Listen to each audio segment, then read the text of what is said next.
I may have to shock people with that one, though, because Okay. they may have already done that. Because most people ask the question, what do they look like? I said, what do you mean what aliens look like? What if you're asking the wrong question? What if we look like them?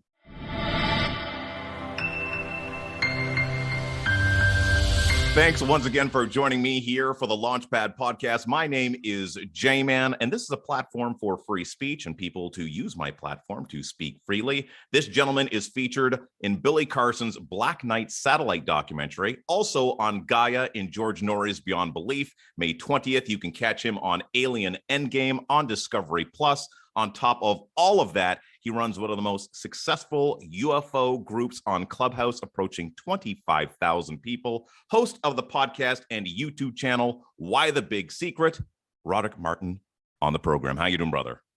Doing all right, J-Man, and I'm glad to be here with you so we can talk about that UFO stuff, right? And why it's a big secret. All right. Now, here are some of the things that we're going to talk about. Your UFO experience when you were 12 years old. I'd like to touch on Roswell, Men in Black, Pentagon, and released footage by that Pentagon. And let's start off with this question, the name of your podcast. Why the big secret, Roderick? I mean, why cover-ups? Why go to such great lengths to make sure that the truth does not get out there? Well, that's a great question, and I'm glad you asked. And for everyone who's listening, there's always been this narrative, and I always consider, without trying to say the government and stirring all the trouble, I call whoever is the big secret keepers. That's who they are. And when you think about the narrative, J-Man, of these big secret keepers and what they try to do. So let's go all the way back for the past 60 years. And even when we do get on a Roswell, like you said, man, we think we know what we know as a public when we think we hear what the secret is. And I'm starting to realize, and I think a lot of us are, is that when we think we know what they think the secret is, and it's really not the secret, it's something else. And we got to start going deeper into the curiosity. And this is why I begin the process of telling people your eyes are useless when your mind is blind. It's time to think why. And once we open up the Pandora's box of curiosity of why, we can break or peel back the layers of the big secret. And so, for example, once again, everybody knows there was something that crashed in Roswell. Oh yeah, okay, it was a alien spacecraft. So we all think we know the secret.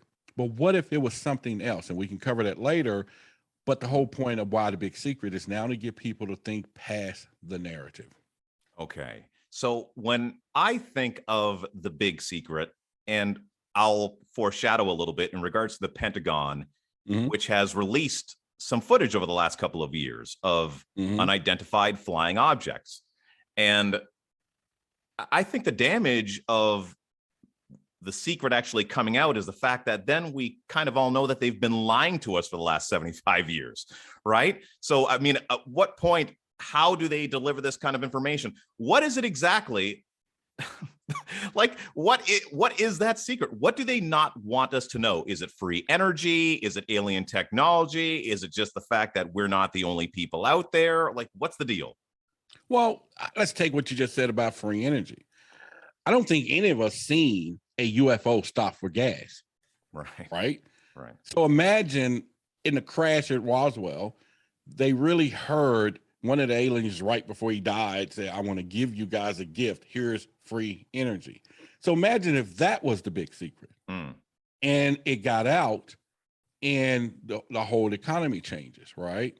Civilization changed because we're talking energy and gasoline and oil is a global product. So now, why not let the public know that they think they know what the secret is? And let's just leak out stuff, right? And this is what's happening. So imagine, even in the movie Men in Black, the movie, and which is what inspired this name of my whole podcast, is when Will Smith asked the character Kay and said, why the big secret? People are smart. And he said, no, people are dumb and stupid, and a person is smart. So a person can handle this one at a time. So the whole point is, yeah, they know that they can disseminate this information slowly.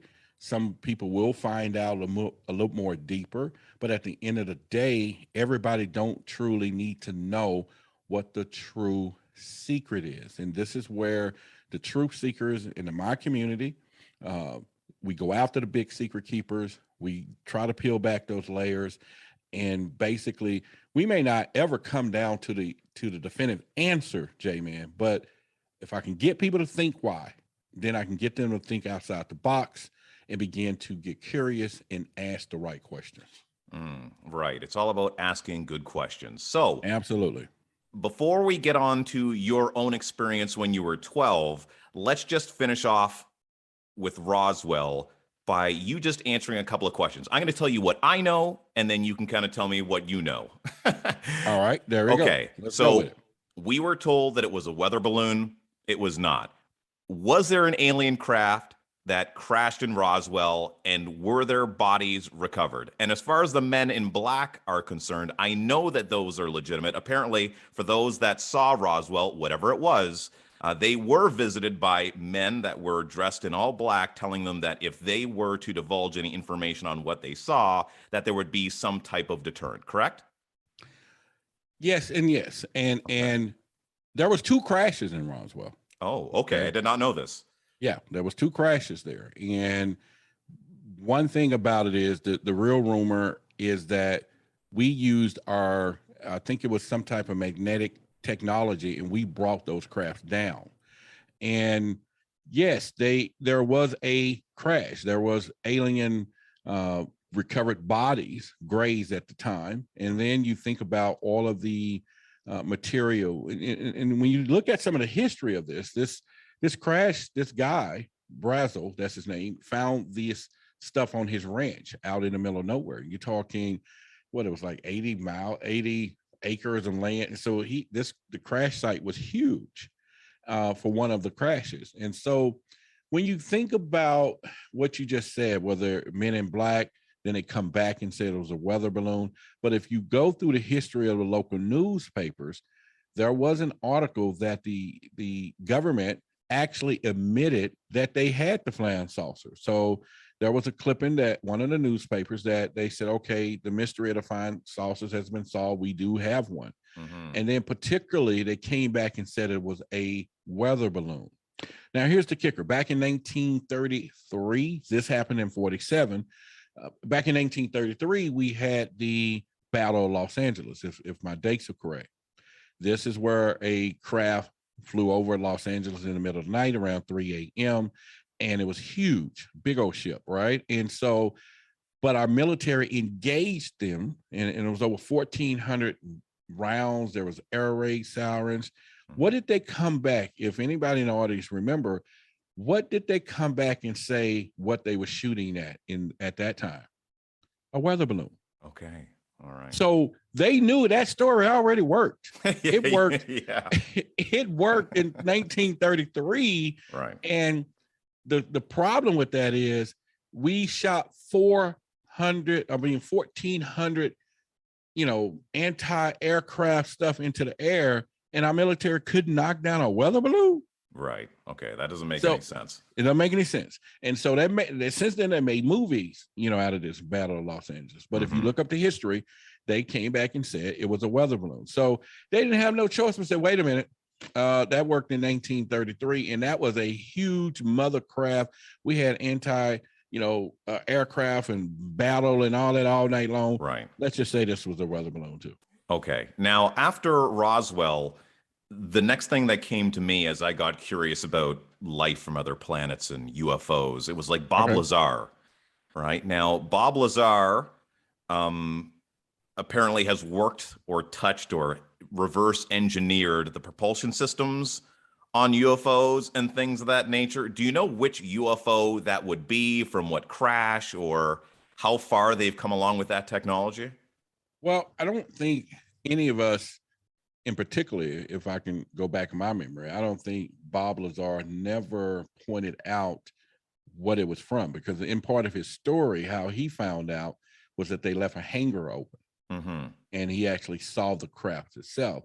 But then also being working on the program is when I think they identified a different new elements, and they was doing reverse engineering. So he's always been part of that. And he also said how they became how they discovered different propulsions and different things that they were using. So Bob's story has always been what it was. And I think now that we have disclosure and different things, it just give him more little validation, because he took a hell of a hit, you know, when the big secret keepers were really covering up their secrets, and they threw him out to the wolves. But now disclosure is different and times is different. So right now, what was it like for you being a 12-year-old boy and having a UFO encounter?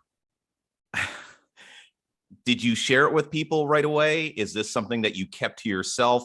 Was it something that you did put out there and then you basically kind of had it crammed right back down your throat, and you were like, Roderick, you can't say this to anybody because, well, your parents would probably say, don't tell this to anyone because they're gonna take you away from us. How did that happen? Well, for starters, Jay, man, you know, I was 12 years old. I grew up in a crazy neighborhood in Dallas. And this neighborhood was known to have bullies. We had gangs. We had all kind of things. So imagine going up to the street corner where everyone hung out by this local store. And, you know, even if you were the neighborhood bully, you're not going to look over and say, hey, you know, I saw a UFO last night. Now give me your lunch money. You know, you know, you're talking, you know, retaliation now, you know, giving strength to the small man person, you know, oh, what? He crazy, you know. So of course it stayed my secret, you know, when I saw this thing. And when I first saw it, I didn't realize the significance of the moment. I really didn't. I did understand what I was interpreting and saw, but I just didn't understand the significance of that moment. So as the months and years rolled by, and as I've gotten older and got older and began to watch movies at that time growing up, and then you start like, wait a minute, you know, 2 and 2. And so then, of course, becoming a UFO investigator as an adult, I knew how significant that moment was, but I still remember it as though it was that moment yesterday. And when it happened, it was, you know, I was, right about in the summertime, my mother, you know, we had to play under the street light, and most everybody did. So when the darkness happens, my mom, and along with a few others, would flick the porch light. That's your indicator. And you have to be within sight to see the porch light. So if you was close enough to the house like you're supposed to, you don't miss the porch light flashing. Mm-hmm. And at that time, you're looking over there anyway, playing ball in the street, and you still trying to look and making sure when that flash happened. So ultimately, it happened. This time, it was just a little later, so there was still a little darkness but light. And as I walked home, and I got right to the front porch, and I kind of was looking back at everybody else whose parents still let them stay outside. And now, as I grow older, their parents didn't care as much as mine, right? Okay, back then, it was a different story. So the night skies had just began to come in, and the stars was just beginning. So it was right in that midway point. And when I was looking up, I saw it. I saw the jets go by, and then I was like, huh. And then I saw them come back, and then that's when I saw the white disc. And it was just moving.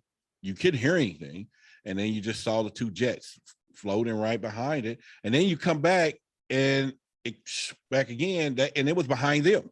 And Roderick, how far away was this roughly? Is this something that looked big to the eye, or is this something that was off in the distance like we usually see with a lot of UFOs? Now, I'm a UFO investigator, so that's one of those questions that I can now answer distinctively because I'm a UFO investigator. But as a kid, it was just far, far away, but it was close enough that it was there. You saw it. So I would probably say if it was maybe a few hundred yards, maybe a mile in the sky, maybe 2, 3, because, you know, you're talking planes. And so, and I really didn't hear the jets that loud. So I would say a few miles up, but it wasn't way up there. I mean, it was You could see distinguishing features on the craft. Yeah.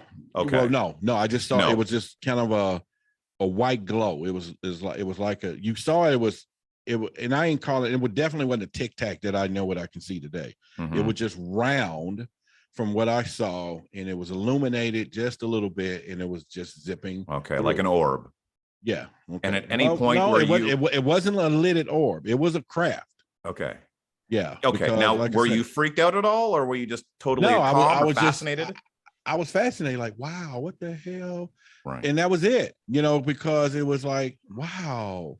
And like I said, it was just zipping in it wasn't going a regular flight path because they couldn't keep up with it. It was just, but it was like it was playing with them.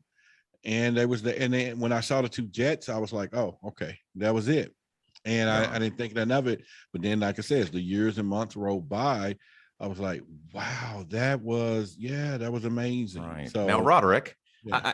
I'm going to go to a question that I asked you before we started recording, right? Because I also want to challenge a little bit. I most definitely believe that there are UFOs out there, but I'm going to play devil's advocate. Okay. And there's so many people that have had alien encounters. We can talk about that, as well as seeing UFOs.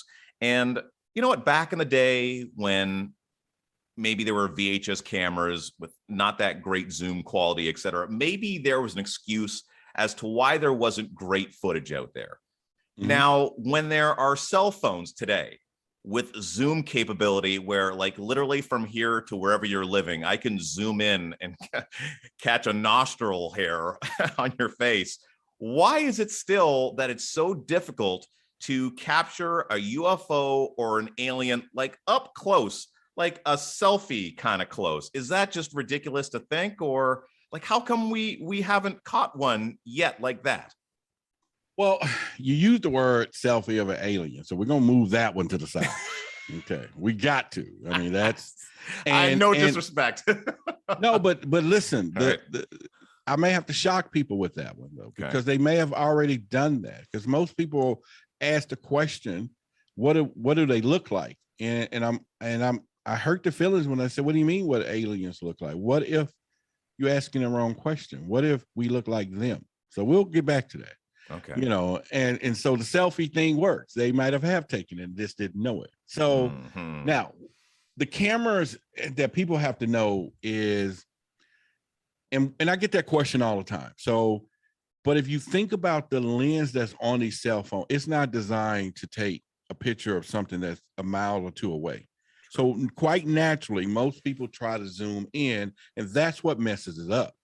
Because that zoom optical of something still trying to be miles away that they zoomed in on that really can't get a great shot, then they give that to us to examine, and then we got to zoom that in, and it's grainy. And that's just a human natural response.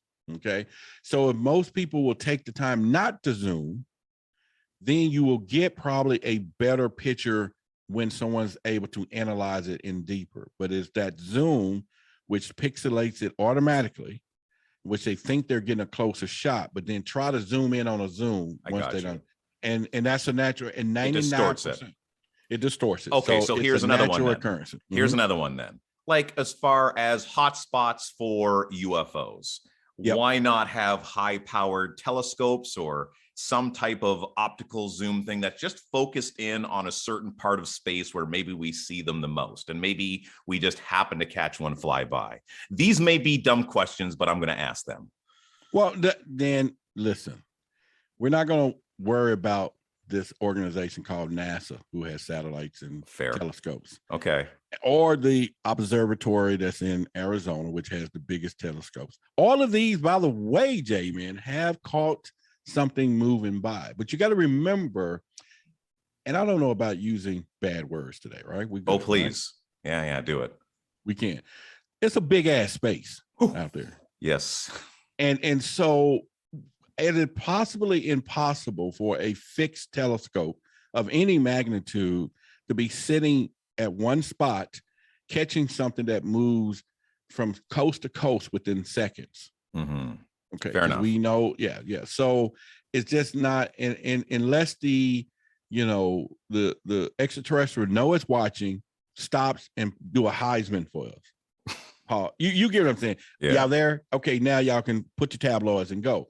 So all of these anomalies and things that happens. Now, don't get me wrong. Just recently, in real time, there was an article that came out that NASA, the telescope that they had watching the sun, that was recently 2 days ago, and it spread it all over, that people witnessed these black objects, cubes, coming in and out of the sun, harvesting or going there. Now, this happens because there was a fixed telescope that constantly monitors the sun 24/7, 12, 365. So we had that opportunity, and it's a live feed. NASA allegedly cut it off. Okay. Right. I've seen that a couple of times with, especially, sorry, just because that just brought me to the Black Knight satellite, right? Is that kind of similar? That's something that has been caught a couple of times on camera, but it's been cut out. Is that legitimate or no? It is very, very legitimate, and it goes all the way back to Tesla. And I would just really expand into it, but however, it will definitely not give the service of Billy Carson's new documentary, Black Knight Satellite, that's going to be premiering June 5th. So, but check out that. I would tell everybody, and he or anyone is not going to do the budget that he spent just to come back and say it wasn't there. Right. Now, what's crazy to me, Roderick, is that there's so many pieces that are available to us. There are so many witnesses, and these are not just from eyewitnesses on the ground that, I'm working the sausage cart and I saw a UFO, like high-ranking officials in the military, Navy, Air Force, all across the board. National defense secretaries, things of that nature. And we've also had mass sightings where a number of people, you mentioned Arizona, I believe it was in Phoenix, was the Phoenix Lights, I think they called it, where the one V, I think it was 6, was it 5 or 6 in a V shape? And that was the Phoenix Lights. Okay. And the only thing that we just don't have, other than that alien autopsy, is that bogus, by the way? Now, that one is up for speculation. However, the rumors, when they did recover the grays within the Roswell or several other crashes that's on, under the table, that there were grays recovered. So you, on one hand, could assume that if there was some leaked photos of the autopsy, it would be from those particular events. And so to authenticate, was that an actual autopsy, what time frame and when, that's what the challenge is. But I would assume, because they recovered bodies that we do know from, Area 51 and in Roswell, New Mexico, that there was a possibility, and why wouldn't they have done some type of autopsy? So we would know that would have been a procedure that they would have done. We just don't know if those footages that was coming out was authentic of that situation. Fair enough. Now, I've listened to a few of your Clubhouse sessions. All right. Thank you for listening. Of course. I mean, 25,000 people and growing. It's obviously of interest. And you cover a lot of different things there. And one of them that I caught was animal mutilation. Is that the right term? It would be cattle mutilation. Cattle mutilation. Thank you. And you had also spoken of, when I was talking about doing a selfie with an alien, that quite possibly they're already here among us. I thought, why not use that Clubhouse avenue just to segue in nicely into what do you mean by potentially taking a selfie with an alien in today's world? Well, what do we mean by that is, one of the things that I just finished up a 8-episode series that's going to be, and we didn't even mention that to you. I just finished filming it 2 days ago. And one of the episodes for the network was that I was coming up with some content. And at the last minute, I just thought about this idea. And I was like, you know what? People's always asking the question, first of all, are we here alone in the universe? And then after all the evidence and research I've done and different things, I said, wait a minute, the question you should be asking, are we alone here on Earth? Okay. And then that digs back into what you're saying or asking, what do they look like? Because if you go into ancient civilizations, you go into the history, there's all points to ancient civilizations, for as the Anunnaki and the stories and how we was possibly developed. Now, I don't want to send your audience into a frenzy, so I'll make sure I step lightly when I do this. But when you go into the biblical side of things, and let's start with I'm a Christian, but you want to go with Genesis chapter 1, verse 26. Now, this is the Bible. This is all the Bibles. And that particular passage says, let's make man in our image, in the likeness of ourselves. R is plural. Now, I was raised that it would stand for the Trinity, the Holy Ghost, the Spirit, but in essence, from all the history of Anunnaki and all that stuff, obviously the gods, plural, are let's make man in our image, O-U-R, in the likeness of ourselves. So obviously, if that's the case, it's no different if you have children and somebody walks up to you and say, hey, little J man, they talking to you, J man, you look like your son, and you're going to correct them. No, he looks like me. I don't look like him. Right. He looks like me because I got here before he did. Okay. So obviously we look like them if they want to make man in our images and likeness of ourselves. And there's probably a dozen scriptures that reference the creation of man in the connection with the extraterrestrial. So that's why I said the curiosity, what is the possibility? While we're looking for what they look like, they're already walking among us because we look like them. Yeah, you're not blowing anyone away on this channel. I've done flat Earth, reptilian channeling. Okay, then. Well, shit. All right. Bunch, right? Well, all right, so, then. Well, we all there. Right. So that's part of what you do as well. And maybe I'm not doing a good job. Was I supposed to blow them away? No. You can just speak freely. It's just there's going to be people that are listening to this that may be outside of your network that are still going to be like, oh, how come he hasn't said anything about lizard people? I'm kidding. I'm just saying that because there's one person in particular I'm thinking about that would. Oh, you had him as a guest on your show, Anthony. I was going to say that's the man right there. Right. So reptilians, are reptilians real? I'm still skeptical as to whether or not, but I know that is a race that has been spoken of in regards to already being here that are just in another density that only people that have the ability to see them can.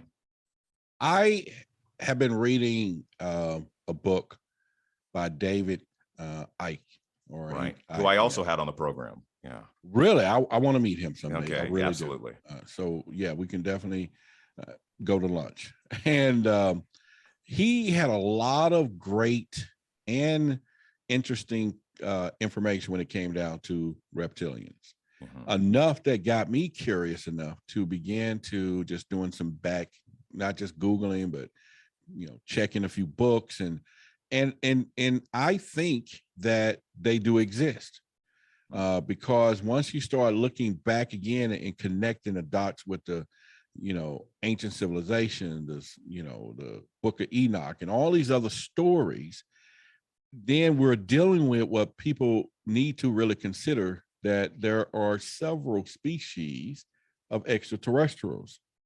And so the possibility of the reptilians existing, the grays, the reptoids,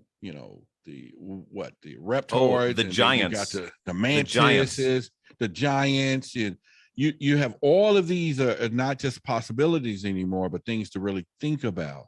But the reptilians supposedly be the more, not so much benevolent. They're more malevolent toward humans, supposedly.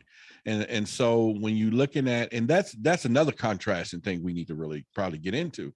But at the end of the day, I think they are here because now I don't, unless I have evidence to prove not anymore, I'm more going with the yes now, because hell, all of this stuff is just kind of like coming out left and right, new things and in a pot. Because there was a book by David, not Caparo, what is his name? I'm probably butchering his name. It's right here on my shelf, and I can get that book. But this guy has 80 species of. Look at this. Roderick is on the move. Yes. So it is the Extraterrestrial Species Almanac, and it's by Craig Kambasa. And this thing has 80 species of extraterrestrials, and he gives a description, and he says how he kind of channeled the pictures of each one of these reptile, races, but it's 80 of them. So Roderick, what is the biggest lie in your space? Like, if there was one thing that you could just remove from that space that people will believe, or just you would consider to be misinformation that discredits what you do or what ufology is and all that kind of stuff? Well, I have taken an approach, and this extends to what I've learned from Clubhouse. When I first got on Clubhouse, my intentions at the time, because I was in a marriage where I couldn't even talk about UFOs in the house. It just wasn't happening. And I almost gave up on even talking about it because it was disturbing my wife at the time.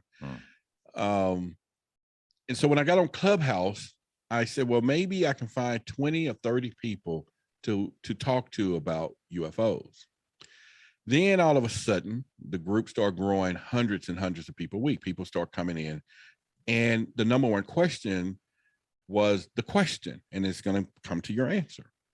So I then started listening more and more and more and started understanding to set myself different from the other ufologists and researchers, because they have been in this space so long that they have now advanced so high into this ufology. And now we're talking about advanced weapons and all of these things. And so this long answer that I'm giving you boils down to the simple form that now the biggest thing is people are still wondering, are UFOs real? That's just the bottom. So that is the biggest lie, because there are still millions of people who think UFOs are not real. And we can't even get past that. So then when I started catering my conversations to that audience, it grew like a wildfire, because while most people still top talking, and that's fine because they've been around and they're bored, so they need to talk about more things. I'm still pulling from the bottom, getting more beginners to say, hey, it's a possibility we're not alone in this universe. Fair. And so that is the ultimate answers. The biggest secret is that they don't exist, like we know on a spiritual note. So it's still happening. And I promise you, every week, every time I meet somebody, whether they're doctors, and they'll look at me and they say, are UFOs real? Oh, that stuff real? And so it's millions. But how can they say that though? But how can they say that? And I thought it was really interesting that when the world is focusing on COVID, that all of a sudden they decided to release this footage from the Pentagon, from the Air Force, I believe, of these UFOs traveling at ridiculous speeds with physics unknown to the physics that are here on Earth. And I believe they released 2 videos. Why release these videos? Why now? Do you think COVID played a role just while people are occupied with something else? Just or give them something that's good. And then when people continue to say that UFOs aren't real and it just kind of went over people's head, they can say, well, we did say something. Why now? Well, and it's great that you asked those questions. I have 2 YouTube videos. One in particular was talking about the COVID relief package, and within the package, and if any of the listeners that received the $600 when they gave out that relief, in that 5,000 page package was a provision for UFOs. Okay. And that was the provision of the 180 day release. That was in January. In fact, that video is what Discovery Channel, whoever was working on a production, discovered me for this new UFO show, because I had just put out that video. And in the video, I talked about why everybody was focusing on COVID. And at that time, we had the George Floyd's, and you got all the people protesting, and there was just so much going on that they felt, hey, you know what? Let's start talking about a few things. And of course, by that time, I'm interchanging 2 events, but this is when the Navy videos and stuff. But now, if anybody Google April 20th, if I'm not mistaken, 2020, there was a press release by the Pentagon. They released a press release on their website that there was vehicles that they found stuff that was not made from this earth. Okay. So they was already telegraphing these things. So the question of the why, and so this is why the big secret exists. So now we know what happened. We know that they released information. We know what it was. So you just asked why my whole podcast, my YouTube channel, my whole mission exists. Why? So why did they release it at that time? Was there an agenda? Was there a plan? Well, we do know it was a leak, but they confirmed the leak. And now we got to understand the leaks could be part of the agenda, because now they're letting stuff out so quickly these days, and these secrets are just unpeeling, that now you just sit back and like, what? And so the question again is, was it a particular scheme or plan to why that they are trickling this information out? Now, as a tidbit, right before our new president today came in, the old president was there. There was the Israeli prime, I don't know, he wasn't the prime minister, but he was over their NASA program. He was 80-something years old. If people can Google that, he released a statement and said these words, that the extraterrestrials has said that it is time for humanity to know about them. So it's like we're on their clock. It ain't got nothing to do with what we're trying to do. So they're making themselves more visible slowly. Now people say, well, and I'm getting ahead of you, and I know you got your questions, and this is your show. This is your show. You do you. And people ask all the time, well, why don't they just show themselves? Or, well, if you think about it, if we think that they are a higher intelligence, higher technology, and everything else, then they are smart enough to know the basic principles. If they were to part, it would destroy our entire communities of what we have now. If they stepped out right today and said, hey, I'm from planet Zyron, everything breaks down. Right. Our food chain, our churches and economy, everything breaks. They're not that stupid. So they're not going to disturb an entire planet who will be shocked like ants if you stepped on an ant nest, and that's the metaphor I think that they use with us, right? So all of these variables, and once again, this is why you heard me say, I now start speaking from the basic levels. I don't want to get all technical with people because I can't. But if I get people to come right back down to just the basic why, then you'll start getting the basic answers. And that's what we're missing. And that's what they're doing to us now. They're releasing the information right under our eyes because we're not looking there. Mm-hmm. Mm-hmm. And then, like you said, they'll come back and say, we did tell y'all about that. Didn't y'all see this? Mm-hmm. Well, when did you release that? Well, in plain freaking sight. Right. Now, so, yeah. I'm of the belief system that Hollywood is evil. It's a bad place. Well, I'm on a TV show. So. No, you know what I mean. Like in regards to like movies, the way that they depict things, that there's almost a foreshadowing or a dumbing down of or a programming, correct? And I wonder, how does that affect the UFO community? Because they are constantly ramming down our throats that UFOs are evil, that they're all evil. That they're here to crush us. You use the analogy that we are ants and they will crush us under our feet. Why does Hollywood have this fascination on demonizing UFOs and aliens opposed to otherwise, for the most part? Well, let me give you an analogy first.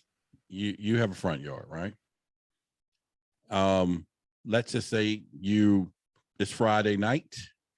You got your favorite beverage, whatever it is, and you're sitting on your front porch, and you're sitting there with whoever, significant other, Mrs. J man, and y'all enjoying the moment. And you look over and you see these ants done started a fire in the corner of the yards. And you look at her and say, God darn wife, these damn ants, look at them over there. They're going to burn up the yard. And she says, you know what you need to do? You could go and exterminate them, because the ants, which is us metaphorically, exploding stuff on the planet, destroying the planet. And if you wanted to, you can go right down to Home Depot and get something and walk right over on top of these ants. And then you can exterminate the whole colony because they're about to blow up your front yard. And you're saying they better not. So the analogy of that, and when you get to Hollywood, and as I bring it all together, so we are just ants, and once we in this grand scheme of things. But when you think about Hollywood, and let me back up for a minute, and you're talking about the evil. So, are you saying that Hollywood is painting the image that they're evil, or are you saying people? Because I got an answer for them both, or right. some things that I learned on Clubhouse that'll really blow you away. So the Hollywood thing is, we got something driven by money. It's no different than media. Bad news sells more than good news. A movie has to have a script. It has to have a hero. It has to have the hero going through something, and it has to have a triumph. You ain't ever seen one of the movies that we did not defeat the aliens, right? No matter how they did it. But we always triumph. So imagine the outcome, the real outcome of every movie, like this last one, which was Don't Look Up, that we just don't win thing, right? That's a spoiler, by the way. Way to go, Roderick. Spoiler alert. No, what I'm saying, we didn't win the yeah, okay. Oh man. Everybody's seen that already. I have not seen it, but thanks. But it wasn't the aliens anyway, though. It wasn't the alien. Fair enough. Okay, let me ask you a question. You saw the Titanic. You went in there knowing it's sunk. That is very true. Point Roderick right there. Point Roderick. You knew the storyline before you bought the ticket. I did. Still watched the movie. Did. Yeah. Okay. Fair enough. So, all right. So at this point, you think about what the movies does, and I did some research on this, and I think they're saying that a lot of these Hollywood movies were leaked from our government. And if you remember Spielberg, or one of them had a relationship with Reagan, and they always talked about the UFO stuff. So, and he made a lot of stuff, right? ET and all this stuff. So if you think about the government denial, imagine, and we'll use, for example, Stargate, the movie itself, when they turn it into a series, the Air Force themselves had cameos throughout the episode, and they was monitoring the information that was coming out that show. All right. But here's the denial part, J-Man.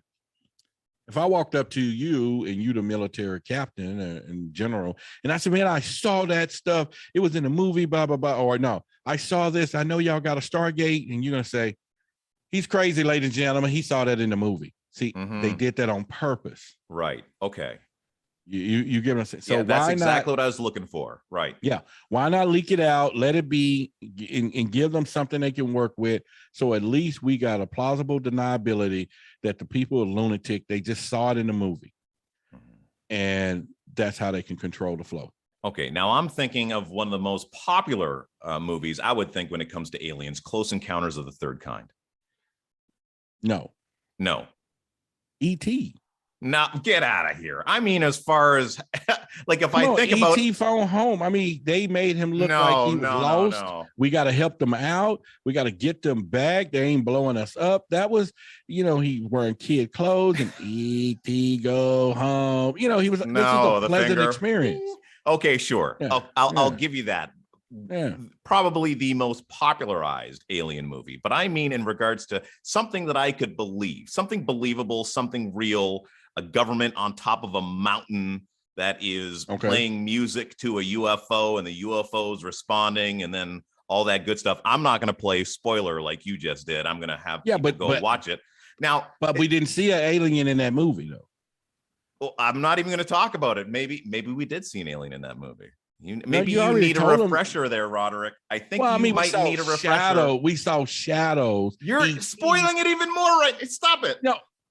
Stop it. No more. Okay. All right. No more. Okay. You're right. So in regards to that movie and how it played out, I see it kind of like there's the civilians that don't know what's going on unless they've had an encounter, but the governments are the ones that seem to be making contact with these ETs and these UFOs. Is that the case? Does the government have a relationship with extraterrestrials that we're just not privy to? And have they worked out some type of treaty? Is there a deal in place? Are they exchanging technologies, or is that not happening at all? All right. So this is where it gets to the point of different species. Has been said that there's different species of extraterrestrials that are here to help humanity. There are some who, for nefarious reasons, they all have their reasons of being here. So when you go to that question, without a shadow of a doubt, the government has reverse technology.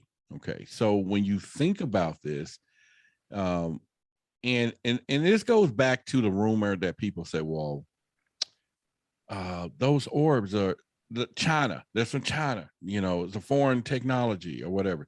Come on, people. We got the most feared and strong military might on the planet. It's not another country out there when it comes pound for pound has more technology military wise. And if there was one that had something that can fly from space to here, transmedium, go from space, air, water, and can knock out our planes and do all that, we won't be the leader of the free world. It is not going to go down that way. So that let you know it is not another foreign adversary with this technology. So obviously, for us to have stayed on the cutting edge, we had to have been reverse engineering some of these alien crafts, possibly in coordination. So if you think about the reptilians in Antarctica, where they're saying that they're where they are, all in the UN, we can't even go there. So there got to be some type of coordination between them being a secret and as well as helping us along with some type of technology. So and that would be with government. That government would have to be with government. Okay, it's there's no other way. Yeah. So it's going to be government specifically, and then you're going to go with what some say the cabals, the higher echelon that running the government, so to speak, right? Because all these are deep secrets, and these things are also money based and power and all these things. So yeah, I would assume without a shadow of a doubt, I'll put money on it. Yeah, they work. Okay. Right? Now, this is the one thing though I find across the board when it comes to, let's just say, free thinking, is, for instance, I'm just going to throw it out there. Like flat Earth, is that a thing in the alien community, or is that not a thing in the alien community? Because I hear similarities. Let me just go a little bit further why I asked that question. Because I know through talking with Flat Earth David Weiss, there's a big thing in regards to just not being able to be anywhere near the Antarctic, right? Or Antarctica, either one. Which one is it?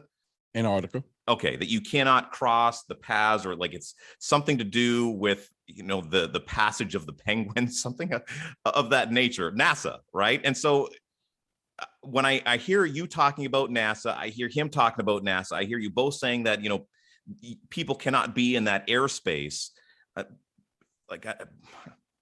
I feel so crazy just asking people about flat Earth all the time, because I feel like I'm putting them in an awkward position to where maybe that is something. Me in one. Yeah, right. They can't. Yeah, this is. I have a face for radio right now. They are not seeing my expression.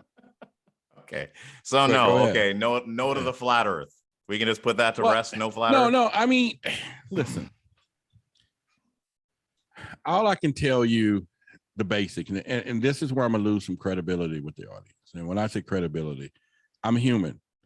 I can imagine my table that I'm sitting on, standing here, and it's flat as it can be.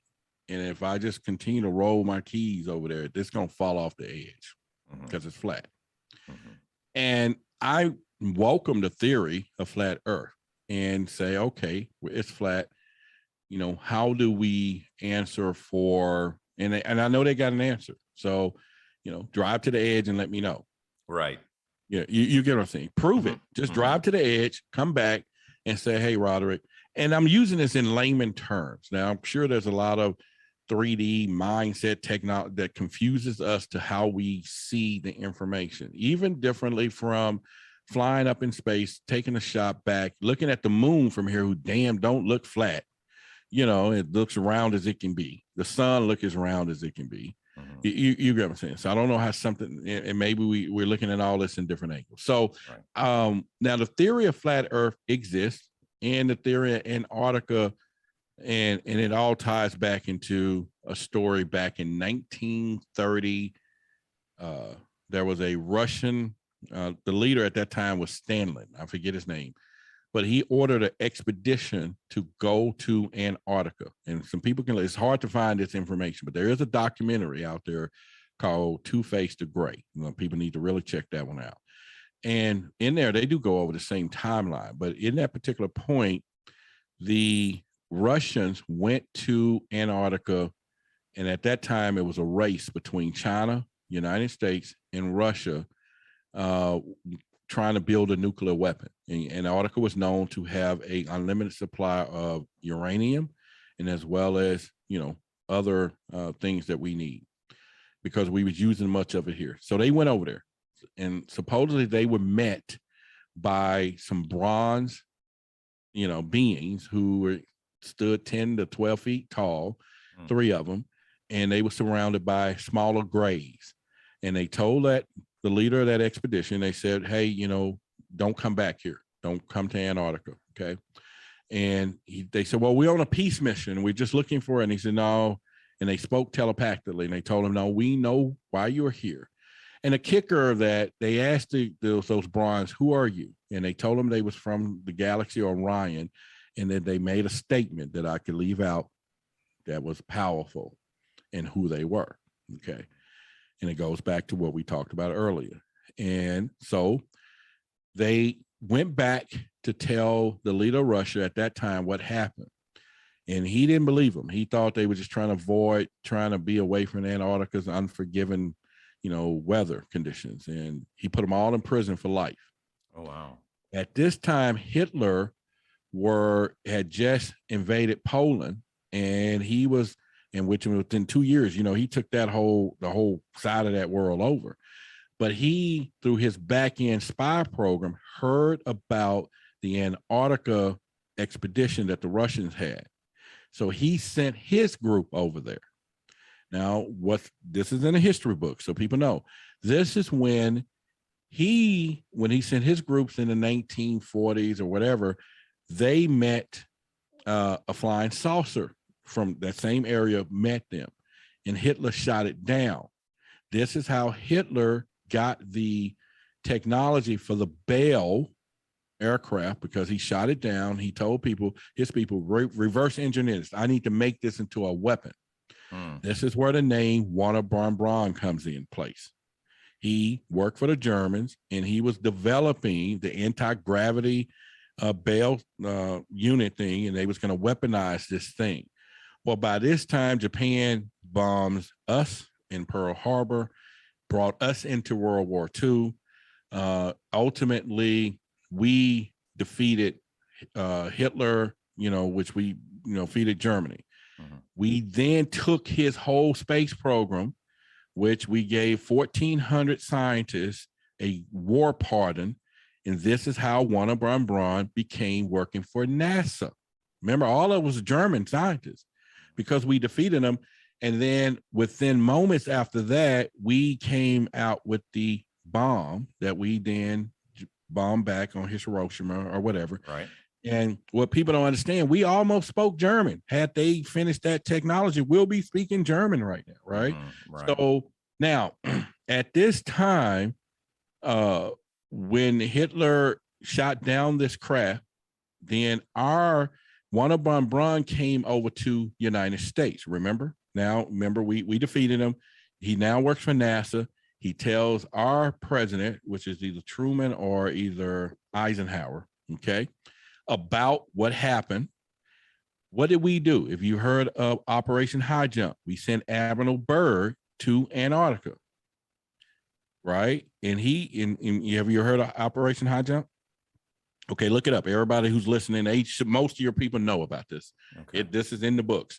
Operation HighJump was Admiral Byrd, and he went over there with 4,400 men, 33 aircraft. He went with the first weaponized nuclear submarine, and he was told to bend anybody to the will of the United States. We were going over there for the uranium, and we already knew and heard from German, Wernher von Braun, who worked for Hitler, who they already shot down, knew, and went to Antarctica. We were met with 5 flying saucers in Antarctica that destroyed that whole unit within 3 minutes. And it's in the books. Everybody can Google this. Admiral Byrd came back and told our president the enemy showed mercy. Within 3 minutes, they destroyed everything and they let them go back. I never heard that ever. Oh, it's there. Yeah, it's Ever. there. You can Google it. When you get off today, just look it up, the story. And so this goes in our history books, Operation HighJump, Avenue Bird. And all of a sudden, 6 years later, the Antarctica Treaty was signed by our government. So you can Google that. It exists. Right. And with all the other 12 countries, that no country goes to Antarctica because the extraterrestrial said, don't come here. Right. Now, the only thing I had ever heard about that outside of, the example that now you've just shared with me, and what I've heard from Flat Earth is a fellow YouTuber like yourself, Tyler, I believe, from Secure Team. Yep, he's back up. Yeah, he's back up. His page down for a while. Yeah, and apparently, is there a large craft somewhere deep down inside the ice, or pyramids? Okay, and in the pyramids, there's a pyramid there. Abner Bird for the United States. Okay, came back and showed our. He didn't show them the entry. He showed them that there were spacecrafts, and then there's a pyramid that people talk about that's in Antarctica. So here's what I'm going to say. And this is what I was going to say earlier. When I was in Clubhouse, one of the things that I did over 400 interviews there, and I started noticing that judging on the culture and lens of someone, that depending on how they was raised, this is how they seen the phenomenon. Some people seen aliens as angels, some of them seen as demons, someone seen as this. And it wasn't until I realized that over time that I began to understand, and then I try to relate to the audience and those people. When I get them both on stage, they're at war, okay? And then finally I start saying, wait a minute, guys, it's just based upon how you will see this, what information you interpret it, but we're all talking about the same thing. Same thing with the Flat Earth people is where I'm bringing this home. We all talking about there's something in Antarctica. Our destinations is mixed up of how it exists, but nobody's not saying we can't come together, Flat Earth people, and this theory or hypothesis and say, at least is there something in Antarctica we all need to go see? Right. You get what I'm saying? Yeah. But it's the destination is the problem. So everybody's got this issue. So let me bring something else to your attention of your audience. And it's going to be a spoiler alert. There was a movie called King Kong Godzilla. You seen that? The last one? You saw it, right? Where did King Kong go back to? Where was he from? Where was he from? He was like the jungle. No. King Kong? Where in this last movie? Oh, you're gonna have to refresh me. I'm not good with questions. Godzilla burnt the hole. Went into the water, right? No, he burnt a hole through the earth. Shit. And when they said when King Kong said he need to go home, they sent him to Antarctica and he went back into center Earth. Oh shit.